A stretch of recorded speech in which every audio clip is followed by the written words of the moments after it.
In the name of God, holy and undivided Trinity. Amen. I've been spending a lot of time this last week thinking about reactivity. Anybody here know what I mean by reactivity or why I might be considering that? I've had a lot of reactivity going on, and it set me to, and I've been with people who are understandably reactive, feeling a lot of energy, fear, resistance. I may be running in particular circles, but that's what I've been finding as I've been interacting with friends and family. And I thought, wow, when did I first notice myself being reactive? How long ago was that? And it was as a child. I was reactive. I knew what it was like to be reactive. I said, I don't want that. No, I don't want that. And as I matured, or as I grew up, I don't know, matured is the right word, but I grew up, I found myself reacting to who my parents were and saying, no, I don't want to be like them. And those of you who met my mom, you'd go, well, gee, that wasn't so bad. But I was like, no, I don't want that. I don't want how you live. I don't like your values. I want my own way. I want to be me. And yet that me was more and more being defined by not, than by being positive. By knowing exactly what I wanted to be. It was more that I was finding myself in a place that was defined by saying no and not saying yes. Jan and I have this little rapport around the YES program. She puts forward the YES program, identifies strongly with that, and I'm the counterpoint, I'm the no program. So it continues to this day that a lot of what is put forward as being acceptable or the norm or to be to conform to, I question it and I push and I pull and I wonder. And Jane knows, living with me for 22 years, just what impact that has. Reactivity and resistance is real, and it's human. I mean, I don't think that I'm the only one who feels this way. And either now or over the course of my life, it's part of what we do work with. And I think that for me, what I'm considering is how important it is that I know that that's going on. And that I take that into account. And that I wonder to what degree that's controlling me versus just part of the equation or part of the information, what I take into my process, and in discovering what is God's will. What is God calling me to do and to be at this time and in this place?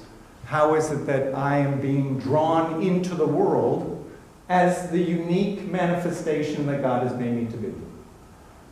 You know that some people will say as a slight, well, he thinks he's God's gift to the world, or she thinks she's God's gift to the world. Well, in fact, you and I are God's gift to the world. That's not a slight, that's real. You've been made individually, personally. You have a persona that is not the one formed through conditioning and reactivity. It's the one you are most naturally given the expression of God's life in you as it shines through your particularity. And reactivity is part of all that, and our conditioning is part of all that. But keeping track of it, looking at it, and being able to sort it all out and let the dust settle, and then discover what is God calling me to do and to be in this time and in this place. And how is it that our hearts can be attuned to what the events of the last weeks and months have meant to people who are most vulnerable among us? How do we respond, whatever our place in this great fabric of the church or of our nation, how is it that we can be people of heart and be in solidarity with those who are most in need of defense and protection and love and care? Because the consequences of this election fall unevenly. And wherever you are on that spectrum, we need to find a way of being ambassadors of love in this generation, in this time, and being able to protect those who are most vulnerable in our culture. But I put it to you that I'm not alone in needing some time to sort all that out. I need some time to live into what this actually does all mean. And for some it may be absolutely crystal clear right away, but for me, I need to spend some time. And I think I'm not alone in, we have a clinical psychologist here. I think he could talk to us about what it means to be subject to PTSD, post-traumatic stress disorder. It's real. And the build-up to this election, and for some, for some the consequence of it, is traumatic. And we need to be gentle with ourselves. And allow ourselves to be able to settle in and know from the depths of ourselves what it is that we are really called to do and to be as people of love, people of God's calling, people of God's formation, and how it is we can be responsive to one another with hearts of compassion. I don't think that the reactive self, as important it is to being human, is a self of compassion. I think that it runs counter to having a compassionate heart, to be caught in a reactive position. So I need to recognize that in myself, that I know myself is reactive, and I need to allow myself to pay attention to that so that the compassionate heart can be present, and that can guide me, and that I'm not just saying no. Because ultimately, I do see my mother not just as someone to whom I react, and I see my father not just as someone to whom I react. I have compassion for where they come from. It doesn't mean I want to attach myself to them or reject them, but I see them with some clarity. And then I know who I am and what I need to do. So,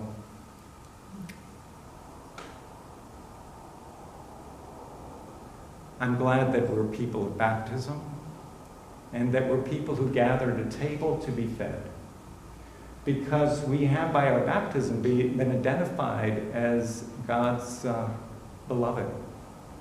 And we are in the Eucharist fed so that we can be equipped to be the beloved out in the world and build the beloved community in the world. And that continues to be our work, whatever happens politically, whatever happens structurally. We are still on the road.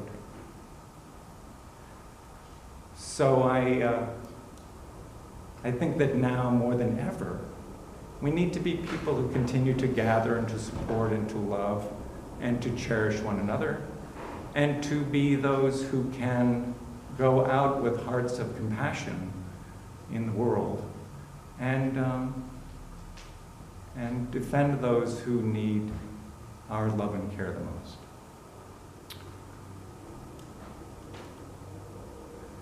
So I'm very glad that we're all here together this morning.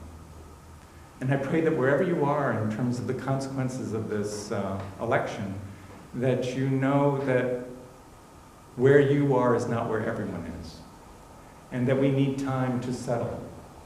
And we need time to come back to ourselves. Because we've all been worked up into some sort of fever